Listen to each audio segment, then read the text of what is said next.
Welcome back. In this exciting installment of Dark Souls 2, we're going to tackle the Shrine of Amana.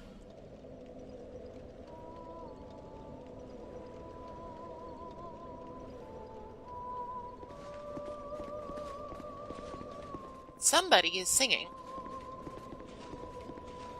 Who is singing, for the moment, is a mystery.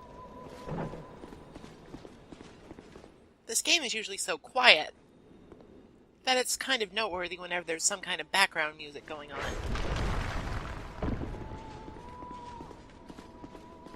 We can't just reach out and pick that up from there, but we can break the branches and send it tumbling down below. Hopefully there's solid ground down there and not just water.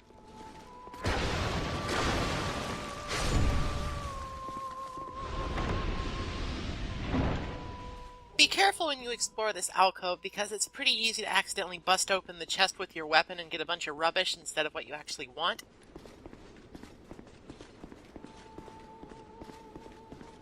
So exercise a little bit of restraint. Maybe try rolling into the barrels instead of swinging things around. It's not like the bug is very threatening.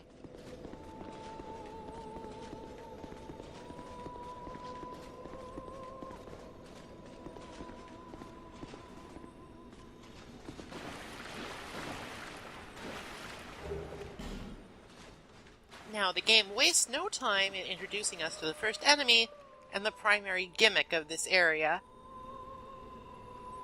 You can barely see him under the water there, but now that he's jumped out, that is an Amana aberration. Aberration. That's a word I don't use very often, so I don't know quite how to pronounce it correctly. It's probably aberration. Amana aberration sounds a little bit better and... never mind. Anyway...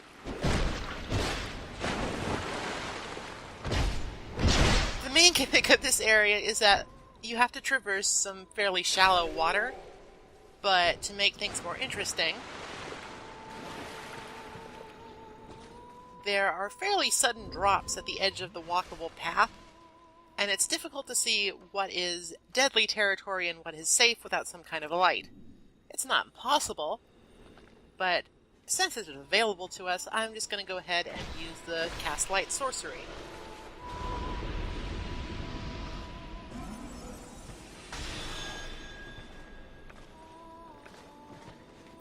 The Archdrake Priest that just sort of popped out of nowhere and clocked us with his war pick, warhammer, whatever it is, some sort of war instrument, is another fairly common enemy of this area, and probably much more dangerous than the aberrations. They seem to ignore any sort of water slowdown,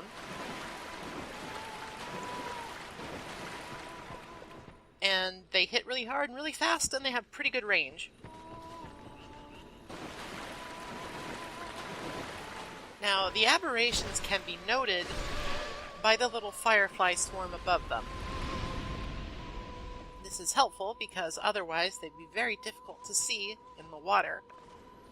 This is not the most well-lit area in the game, so again, cast light or a torch can go quite a ways in helping you out here. Provided that they don't get the drop on you, the aberrations are very easy to deal with. They're also excellent farming targets because they will drop human effigies with pretty frightening regularity, actually. There's probably a reason for this.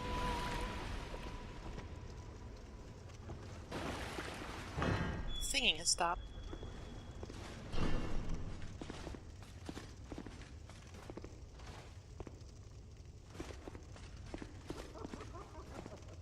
We knew you were coming. And stop singing. We are milfonito. We are here to sing to those bound by death and dark. We will sing here forever, as we always have from long, long ago. We know nothing of the world outside. And why should we? For we will never leave. Do you seek King Vendrick? But what is a king, after all? We know nothing of the world outside, for we will never leave here. When we sing, the little ones dance. The little ones grant comfort to those who bear death and dark. This is what we were taught. Is there anything wrong? Perhaps this will help. This is all that we can do. When we sing,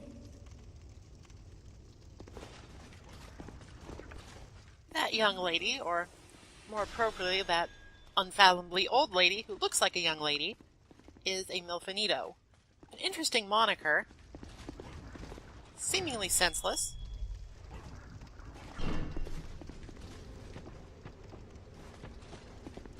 At any rate, they are the source of the singing, and they will stop singing when we draw nearby. And when they stop singing, the fireflies stop swarming around the aberrations.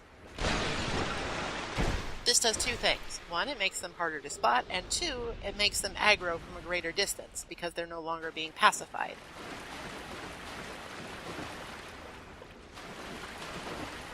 Basically, the way you approach the area should change depending on whether or not a milfonito is singing in your vicinity.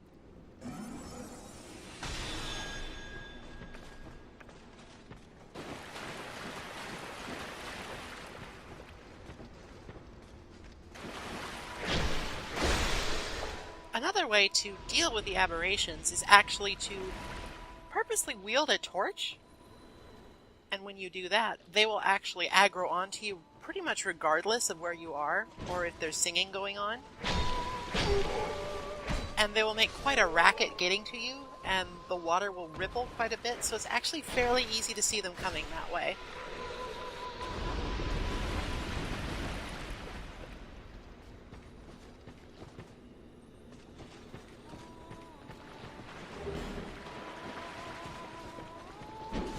Two of these guys at once is difficult, but not unmanageable.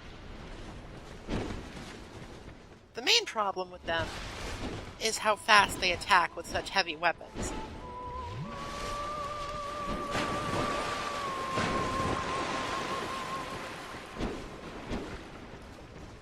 As with most enemies in this game, sort of cordoning them off in a choke point will go a long way. Another thing to note is that while they look sort of heavy and intimidating, they don't have a lot of poise. So a fast weapon with moderate stopping power, like a spear, can actually stun lock them pretty easily.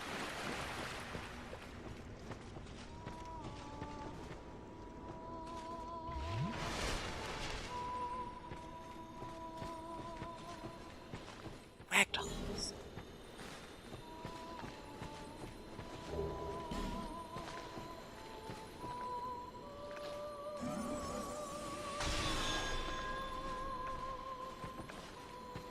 Now, the cast light sorcery will not aggro these guys. Torches have sort of their own special category of what they will and will not affect the aggro of. For instance, if you hold a torch around spiders, they will flee for their lives, much like the Dark Dwellers back in No Man's Wharf. These guys, the aberrations here, are pretty much the opposite of that.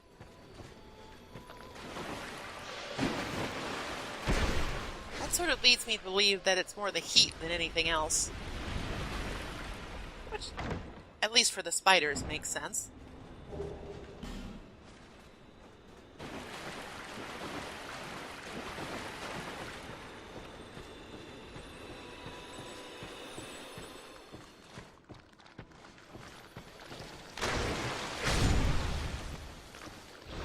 The Shrine of Amana is sort of separated into 3 different sections, and the sections are separated by these little cave areas.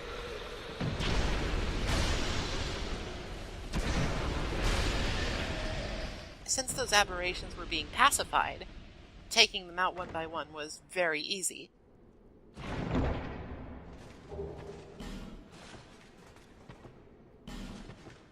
Try as you might, you just can't get through there. It looks like you can, but no such luck. I wonder what treasures would await us beyond.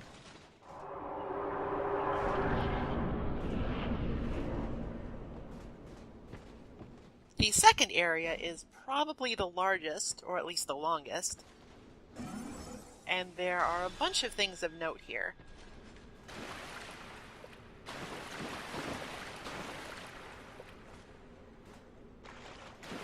The first thing you want to do before you progress too far in any of the three areas is to get a good grip on where it's safe to walk.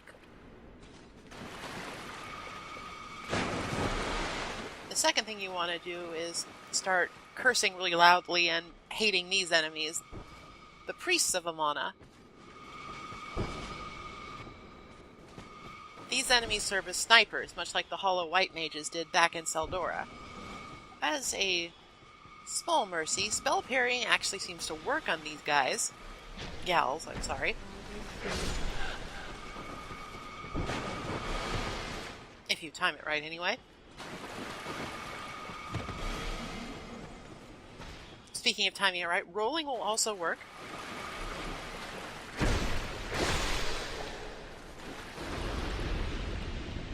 There are a variety of ways to deal with the priestesses.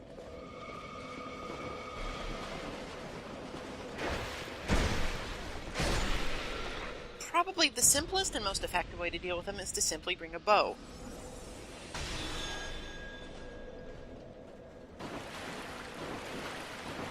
Any variety of bow will work, just as long as it has decent range and you can aim it.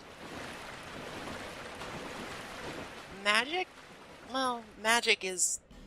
I would not really recommend it because the priestesses have high resistance to all elements, I think. They might have a vulnerability to dark, but I wouldn't bet on it. They do, however, drop some very nice things, such as Crimson Water and Twinkling Titanite. This is one of the few places in the game that you can actually farm for that.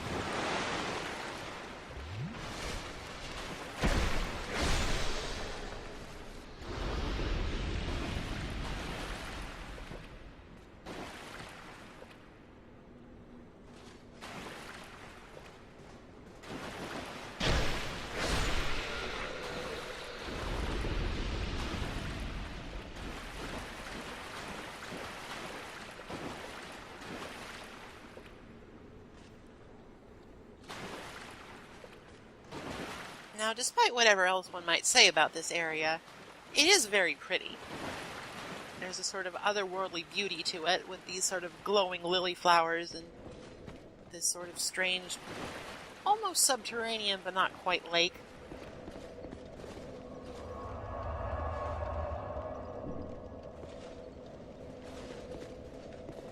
However, I will also confess that this kind of area also sort of personally unsettles me. It's just something about that vast expanse of water with just this sudden drop. Ash Lake in the first game did the exact same thing to me, and it just sort of gives me the willies. I can't quite explain it. Something in my old lizard brain can't talk, and is also afraid of this sort of water formation.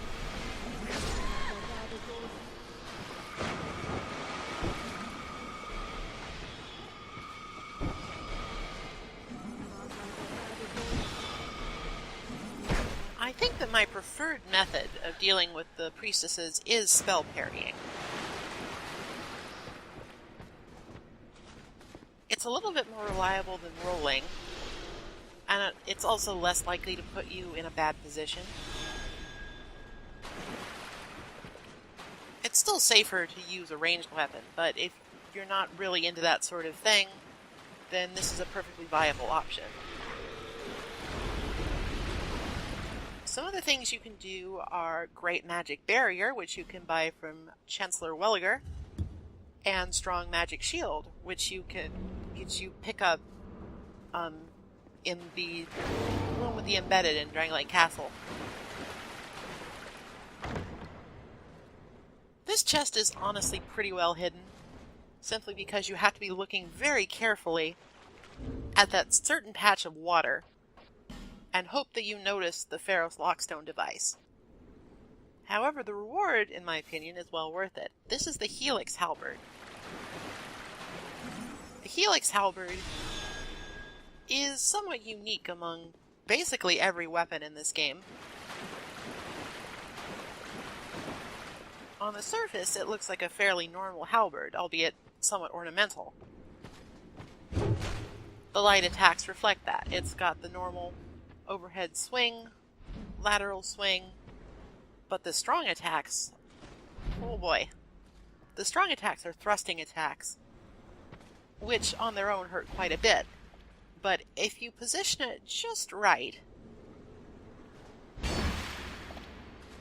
an impaling stake will sort of, I'm not sure what the right word is, it'll sort of spring out.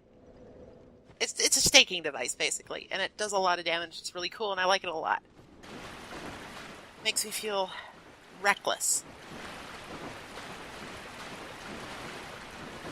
Makes me feel like I just want to charge in there.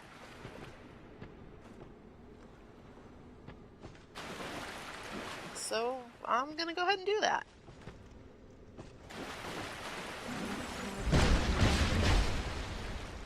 It's not so powerful if you don't actually use the special feature. But when you do,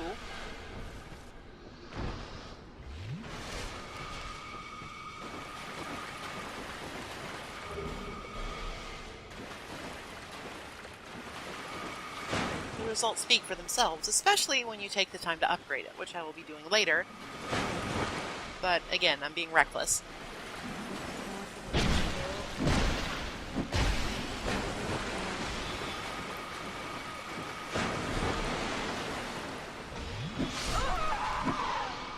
It was a bet with terrible odds.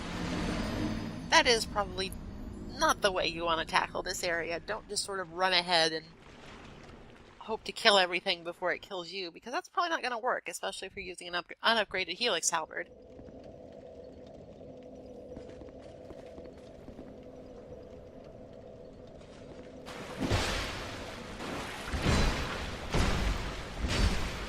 Now, it does suffer from the same weaknesses that other halberds do. If you use the light attack, it's pretty rotten at close range.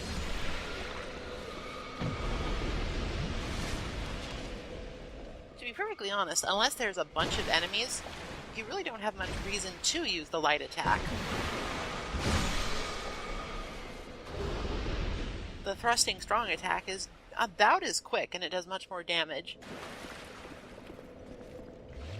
From basically any distance, honestly.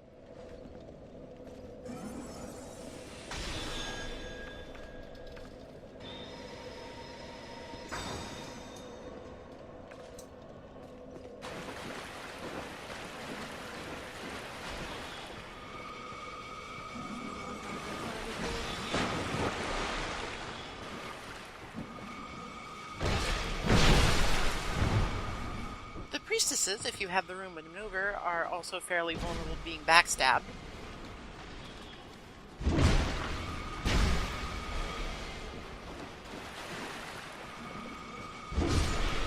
But they're also just kind of vulnerable to everything once you close the distance, so don't feel like you need to do anything fancy if just whacking them a couple times does the same thing. In fact, a lot of them like to stand near the water's edge. So, circling around and trying to get a backstab can end up getting you killed.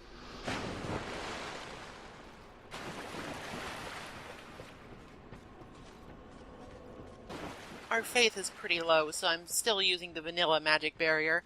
It helps to take the edge off, excuse me.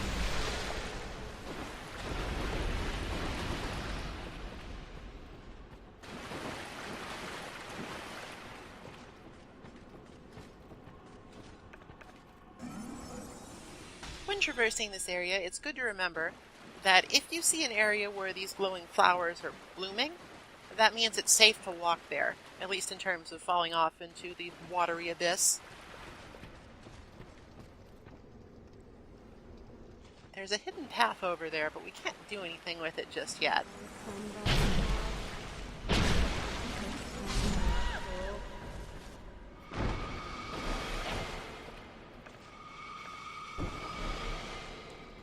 Stick is not shield, by the way.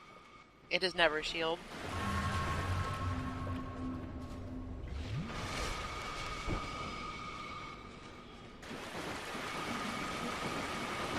Now, I am told that upon release, this area was much harder, because the Amana Priestess's homing bolts actually homed in a lot more.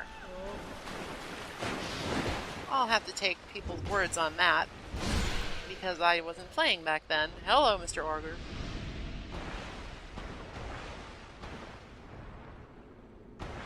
I believe this is the first time we encounter an ogre outside of Things Betwixt.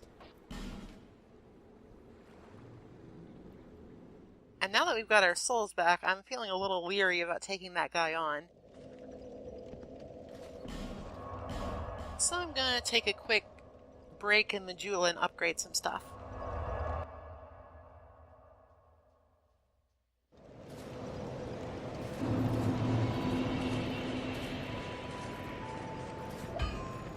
The helix halberd is mostly what I've been saving all of my twinkling titanite for.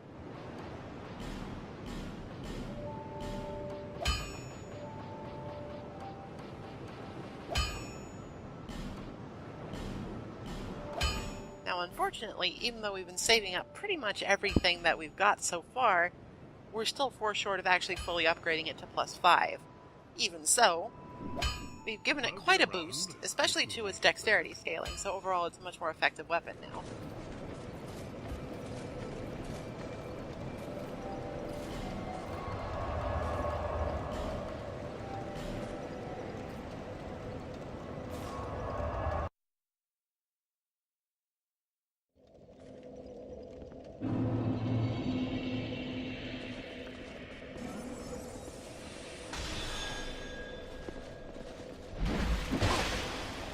If you can hit with it, of course.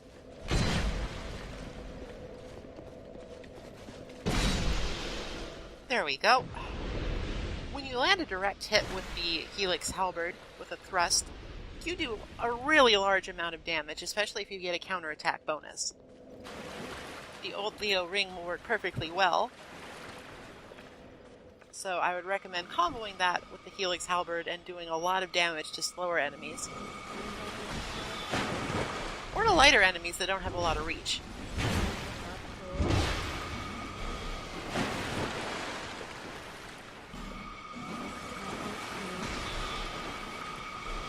I mean, I suppose rhetorically I would like to return to the last bonfire, but I'm pretty sure if I stopped to use that bone I would die. So let's do it the old-fashioned way and actually switch to a useful item.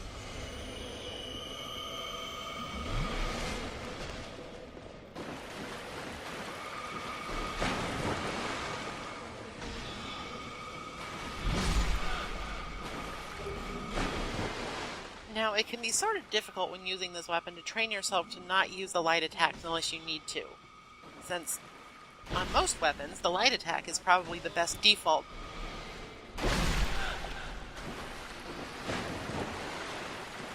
Here, not so much.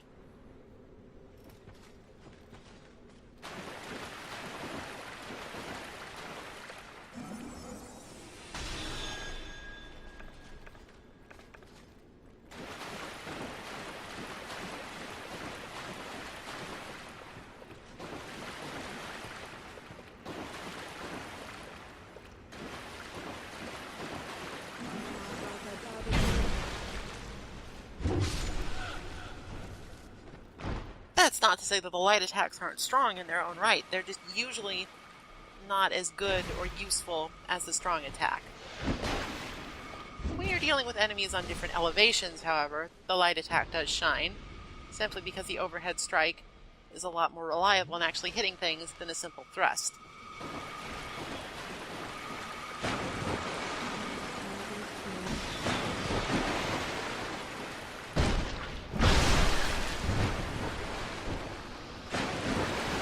Oh, hello.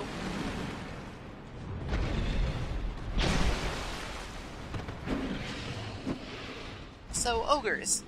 We fought ogres a bit back in the Things Betwixt, and, well, these guys are even tougher. They've got more health and more damage, and they're not faster or anything, but they're overall beefier. And that's a good thing, because ogres are already plenty fast. They don't actually close distance very quickly, but their attacks, for such a large thing, are honestly really disconcertingly quick to come out. If you have to take one on, which technically speaking we don't here, but it's guarding something I want to go find, the best way to do it is to just try and take advantage of aggro range. You can sort of finagle it so that you can get the ogre to come right to the edge of his range, do a couple swings, and then start backing off, and that will let you get some free hits in without much retaliation.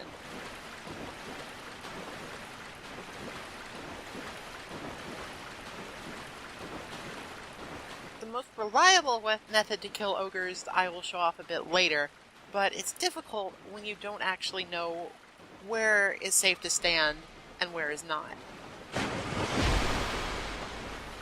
The thing to note about the aberrations is that they inflict hella bleeding.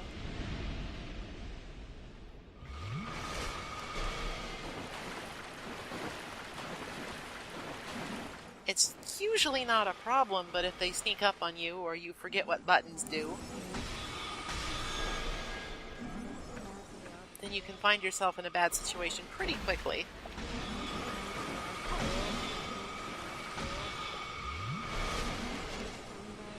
This is not a good situation, speaking of.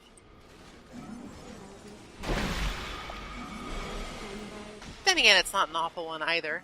If you position yourself correctly behind the pillar, they won't be able to hit you. Of course, the same goes for you. So a little bit of improvisation is not out of the question if you want to deal with these guys safely. This is a very narrow strip of, not really dry land, but traversable lake bed, I guess. And if you try anything too clever or you get too excited, you're gonna fall off. Our reward for trekking all the way out here is an Estus Class shard. However, if you have been diligent in collecting all of them up till now, that's actually a useless pickup because the maximum amount of Estus Class you can have at one time is 12. They put in a spare shard for whatever reason. I honestly don't know why. It doesn't really seem very Dark Souls to me to just sort of give you an extra one, just in case you missed one. You'd think they want to just make you deal with that and look harder, but I don't know. It's a little weird.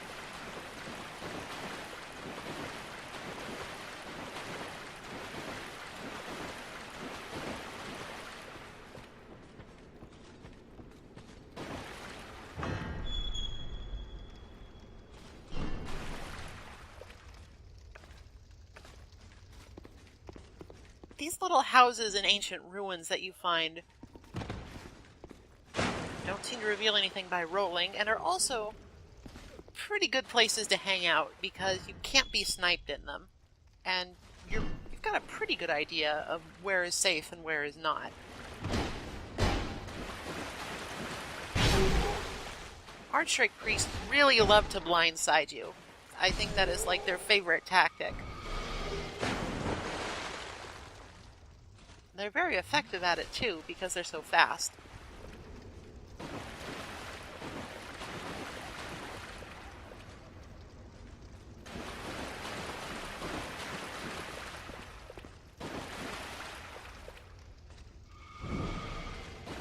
I'm actually going to go ahead and light a torch here.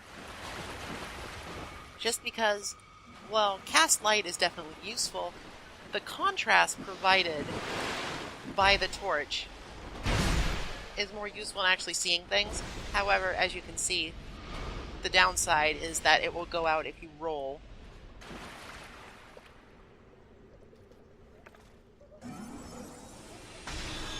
So at this point I decide that contrast or no, it's probably better to be able to roll.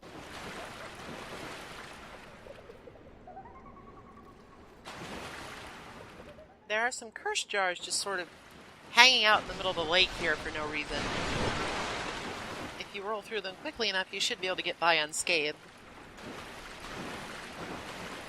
As far as I can tell, their most salient purpose is that of a landmarker.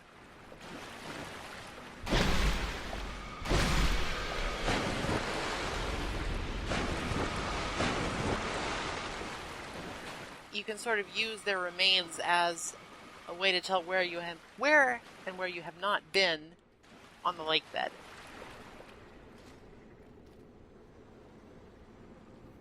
Given how featureless this area can be if you look at the ground, that's pretty useful.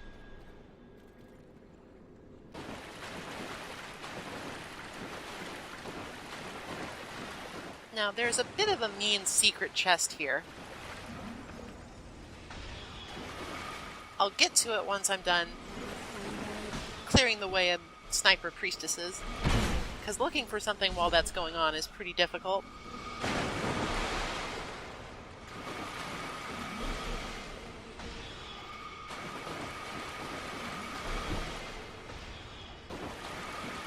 This little walkway can actually prove kind of annoying, because getting on and off of it is sort of oddly restricted.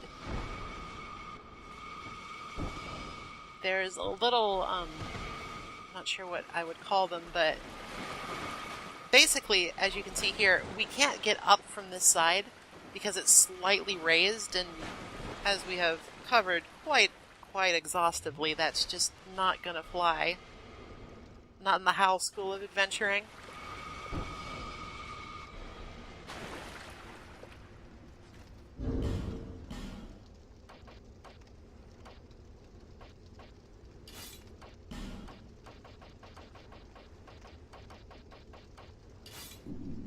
At this point, I decide that it's time to stop screwing around and just bring out my great bow.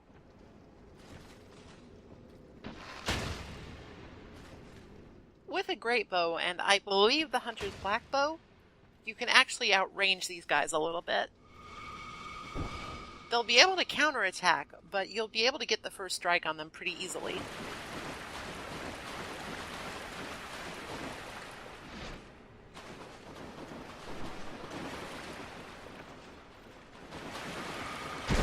It's small consolation, but at very least, we're not the only ones bound by strange petty laws about slight protrusions in the ground.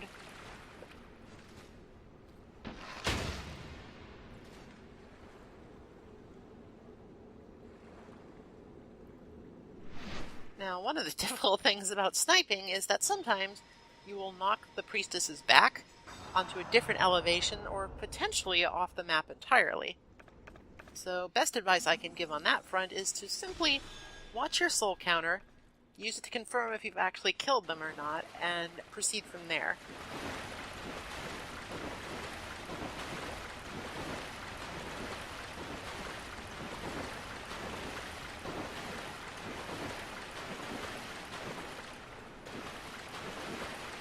Now, like I said, it's useful to use those broken curse pots, or unbroken if you're masochistic, as a sort of waymarker here. Your reward for this seemingly pointless exploration is a deviously hidden chest with Fire Tempest in it. Fire Tempest is a pyromancy spell that is essentially Firestorm, but more so. It's slightly different from Chaos Firestorm. I'm not entirely sure how or what the specifics of that are, but it is slightly different.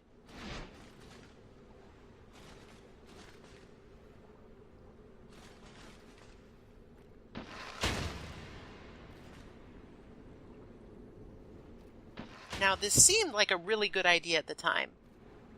I figured that I'd be able to easily kill this lady far before those guys actually got back. But not only was I wrong, I had completely forgotten that Priestess was capable of healing herself. So now I'm in a really bad spot with 2 Archdrake Priests after me and a Priestess potentially sniping at me. And now I'm in a bad spot because I have nowhere to go. And that's that. Don't try to get too tricky, guys.